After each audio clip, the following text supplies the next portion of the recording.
Mr Chair. I call Catherine Delahunty. I'll take a short call. I'm not an expert on this part of legislation.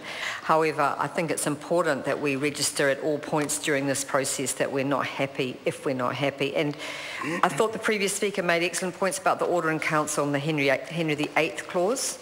Henry VIII, as we all know, was not a role model. He had a bad history with women, abuse of power, serial monogamous with a tendency to chop people's heads off, not a Democrat. Not a pretty sight, and so I think the clause is aptly named. And the Henry clause, he killed a number of Catherines. I've always found that really disturbing. Also, he divorced some. He didn't treat people well, and I think this is the problem with the bill. Is it's a similar, not quite as draconian, not quite as many axes, chopping, divorces involved, but definitely a bad buzz. I think we'd say it was a bad buzz. So the Henry VIII clauses are not ones that we'd really want to focus on, and it's a part of a sad history, and I'm afraid this bill is also going to be part of a sad history. So really, as Chris Hipkins outlined, this is not the kind of thing we should be doing regularly. In terms of the title of the bill, Education Amendment Act is an innocuous title that fails to describe what's really going on, and I think, as others have said, this bill undermines representation, undermines democracy, lacks clarity and function.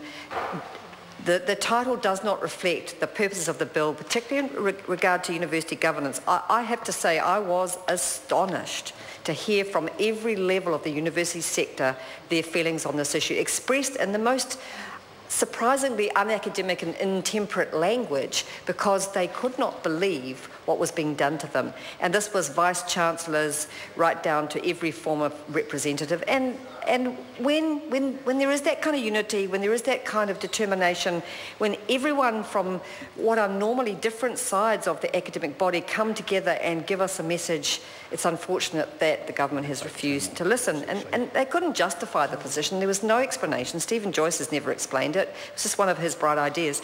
But it was unforgettable, the coherent and completely united approach from the academics on that issue, as it was on the Educans bill. However, I'd just like to sum up, rather than take up the time of the House, much as I'm enjoying myself, I'd just like to sum up thank you very much, what the bill was about. Incoherent, inconsistent, contradictory, undemocratic, unfortunate and unsupported by the teaching profession. There may well be a fee boycott, and it's the government's fault. Thanks very much.